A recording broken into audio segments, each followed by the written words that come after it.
I respect your time, so let's get right into it. This Loy Krathong event is an Odin's Blessing dumping event. All of you who hoarded Odin's Blessing boxes since the Pet Adventure Diary event, you have stored it in you for way too long already. It's unhealthy to keep so much inside you, so it's time to release it all. Shoot it all out, spray it everywhere.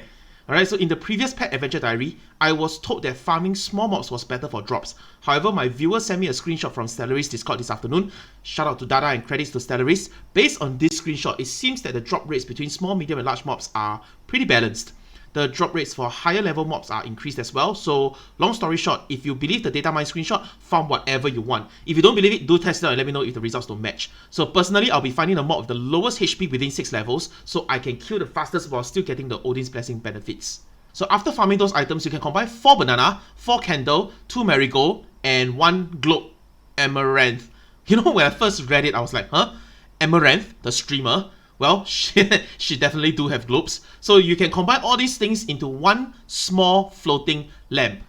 So let's make 1, 2, 3, 4, 5. So after you get your 5 small lamps, you can actually combine these 5 lamps and exchange it for one beautiful lamp via the event UI.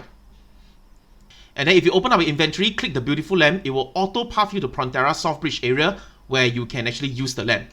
So when you use the lamp at the river, you get a random piece of loot. Credits once again to Dada who sent me the screenshot of the loot table, as well as Stellarist who data mined and created the loot table. Now at 50th time, 100th time and 150th time, you are basically guaranteed the Fairy Rabbit pet. So let's just use one first and see what I get. So I get intermediate refinement gift pack. What the fuck is this? Enriched Idonium, nice. One more. Pet skill. Oh my god, trash. So as a cheapskate free to play, my only concern is whether I can get 1000 banana leaves, 1000 candles, 500 marigold, 250 amaranth globes in 7 days to craft 250 small lamps in exchange for 50 beautiful lamps to get the guaranteed pet. For players who don't really need more pets, you can simply just sell everything. Most of you should know the pattern by now. At the start of the event, it's going to be urgent demand. In the middle of the event, items will be dumped and prices will fall. So that's a good time to buy if you don't have enough. And after the event ends and items stop dropping, you might have a spike in prices again. Now, what are the different ways we can get the materials such as amaranth globes for crafting the small lamps other than farming mobs? So number 1, do your carnival activities. If you claim all the way till the last 100 activity chest, you are basically getting 4 small lamps a day. Now, it's not enough to craft one beautiful lamp, but at least it's 4 small lamps a day. So I think from 60 onwards, you start getting materials. Yep. I think 40 don't have, right? Yep. So 60, 80, 100. If you add them all together, you are getting 4 small lamps worth of materials. The second way is to open your event UI, do these tasks. For the free-to-play players, I don't recommend topping up diamonds for obvious reasons. By the way, I actually bought diamonds on my alternate character to check whether there's any spaghetti code going on, but it doesn't work. So can't be cheapskate there. I also don't recommend pet capturing tasks because it's just an RNG shitfest. Focus on the rest of this task. So if you complete spending 2000 Odin's Blessing, you will get these rewards.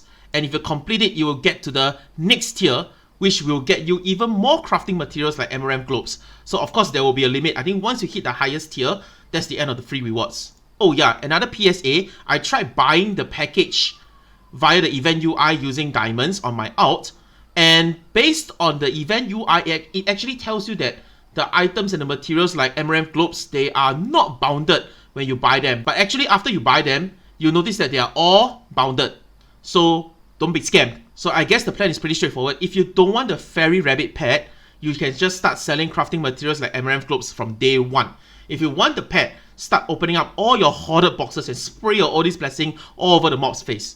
Now, just curious, if you look at the Fairy Rabbit's talent, it says increases final damage bonus and final damage reduction of their master and their party members. Is this effect stackable? So if all 5 members in the KVM all have the pet, do all 5 of us get a stacked up damage and defense? Please let me know. Overall, I guess the event is pretty meh. If the bunny's talent can be stacked, maybe it's decent. In the previous Pet Adventure Diary event, we could actually choose which rewards we wanted. But this time round, we are getting some gacha mechanic for rewards instead. This is what an RNG shitfest. Oh well, looking on the bright side, it's just free stuff. I'll take it any day. Low quality players like us have no rights to complain anyway. Alright, that's it for me. Leave a like to help a fellow low quality player. Now, if you like videos that help provide value to your gameplay and help keep you ahead of the free to play curve, subscribe. As always, outplay, not outpay. Bye!